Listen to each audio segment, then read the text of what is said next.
लगातार बढ़ते केसेस के बीच में परेशानी ये भी आ रही है कि वैक्सीनेशन की प्रक्रिया जो है वो कई जगहों पे धीमी हो गई है और कई जगहों पे वैक्सीनेशन हो ही नहीं रहा है। तो ऐसे में हम आए हुए हैं Delhi hearts and lungs institute, जो कि रजिस्टर्ड है वैक्सीनेशन के लिए, लेकिन यहाँ पे वैक्सीनेशन हो नहीं रहा है। हमारे साथ डॉक्टर के सेठी मौजूद हैं। सर, वैक्सीनेशन आखिर हो क्यों नहीं रहा है, वो भी इस वक्त में जब केसेज इतने बढ़ रहे हैं? आप रजिस्टर्ड हैं, कारण क्या है? वैक्सीन अवेलेबिलिटी का इशू है। इस वक्त शायद सप्लाईज़ इतनी अवेलेबल नहीं है, इतनी शायद मैन्युफैक्चरिंग कैपेसिटी नहीं है जितनी की हमें ज़रूरत है।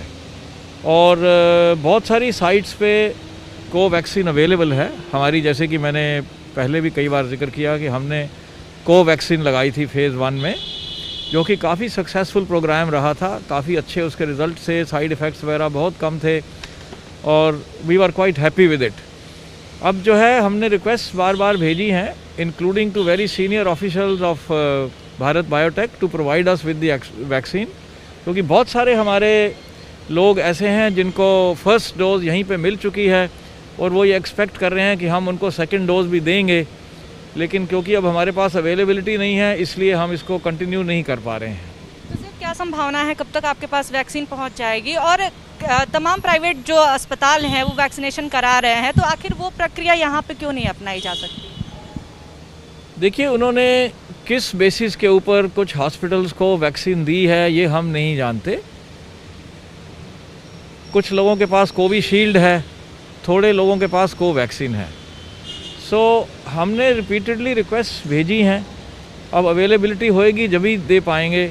उसके पीछे एग्जैक्ट रीज़न क्या है कि कैसे इन्होंने हॉस्पिटल्स डिवाइड किए, शायद बड़े चेन्स को पहले दिया है जिनके कि ज़्यादा हॉस्पिटल्स हैं, छोटे रिलेटिवली स्मॉलर साइज़ हॉस्पिटल्स को शायद ये सेकंड फेज़ में दें। कुछ मालूम नहीं है, हमें एग्जैक्टली पता नहीं है, लेकिन अगर जल्दी मिल जाएगी तो उससे बहुत फ़ायदा होगा, क्योंकि हम भी इस प्रोसेस में कंट्रीब्यूट कर पाएंगे जिससे कि पब्लिक को फ़ायदा हो। सर, मेरा एक सवाल और है कि जब वैक्सीनेशन यहाँ पे हो रही थी उस वक्त जिन लोगों ने पहली डोज लगवाई, उसके बाद से जब वो दूसरी डोज लगवाने के लिए आए होंगे, वैक्सीन उपलब्ध नहीं रहा होगा, तो आपने कैसे उन लोगों को हैंडल किया? कैसे उन लोगों को सेकंड डोज लगी? वो हमें काफ़ी कठिनाई हुई उनको हैंडल करने में। उसमें दो इश्यूज़ हैं। पहली चीज़ तो इमोशनल कनेक्शन हो जाता है हॉस्पिटल के साथ, जहाँ पे एक बारी लगी and they were happy with the service, so they wanted to come back obviously. दूसरा होता है कि we have to face anger some time from people, वो गुस्सा हो जाते हैं हमसे। तो हमने उनको समझाया कि देखिए, ये चीज़ हमारे कंट्रोल में नहीं है, शायद अभी तक सरकार के कितना कंट्रोल में है हम नहीं कह सकते, जितनी अवेलेबिलिटी है उसी के हिसाब से मिलेगी। तो फ़िलहाल आप जहाँ भी कहीं आपको दूसरी डोज़ लग सकती है वहाँ जाके लगवा लीजिए, वेट ना करिए, क्योंकि उसको वेट करने से अपना नुकसान हो सकता है। सर, आखिरी सवाल ये है कि जो 45 से ज़्यादा उम्र वाले होंगे, क्या उनको रजिस्टर पहले करना पड़ेगा अगर आपके यहाँ प्रक्रिया शुरू होती है तो, या फिर वॉक इन होगा? और चार्जेस क्या हो सकते हैं उन लोगों के लिए?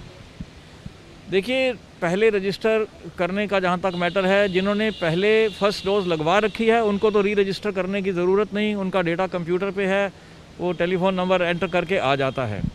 जो नए लोग हैं उनकी प्रोसेस वैसे ही होगी जैसे पहले थी। पहले प्री रजिस्टर करना पड़ता था, लेकिन बहुत सारे लोग बिना उसके आते थे, तो हम लोग उनकी हेल्प करके ऑन द स्पॉट रजिस्ट्रेशन भी करा दिया करते थे। हमने कभी किसी को वापस नहीं भेजा है। लेकिन ये प्रोसेस जो है, जैसे गवर्नमेंट कंट्रोल्ड है, तो जैसे वो लोग बनाएंगे उसके हिसाब से ही चलना पड़ेगा।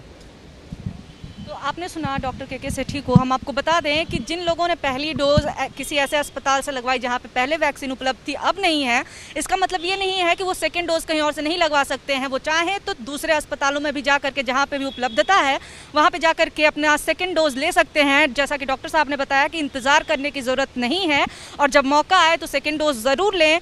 और अभी क्योंकि वैक्सीन की कमी से जूझ रहा है अस्पताल, और यही एक अस्पताल नहीं है, यही स्थिति गंगाराम अस्पताल की भी है, जहाँ पे वैक्सीन ना होने के कारण बताया जा रहा है कि किसी भी उम्र के लिए इस वक्त वैक्सीनेशन गंगाराम जैसे बड़े अस्पताल में भी नहीं हो रहा है, लेकिन वहीं बीएल कपूर में बड़े स्तर पे वैक्सीनेशन का काम चल रहा है। तो ऐसे में अगर आपको जानकारी चाहिए, अगर आपको सेकंड डोज के लिए तमाम जो परेशानियां अगर उनको देखना है, तो आप डॉक्टरों से बात कर सकते हैं, आप अस्पतालों से बात कर सकते हैं। और ऐसा नहीं है कि आपको सेकंड डोज लेने के लिए उसी अस्पताल में वापस जाना पड़ेगा, और अगर वहाँ उपलब्ध नहीं है तो आपको सेकंड डोज नहीं लेना है। कैमरा पर्सन निखिल रस्तोगी के साथ निवेदिता शांडिल, एबीपी न्यूज़, दिल्ली।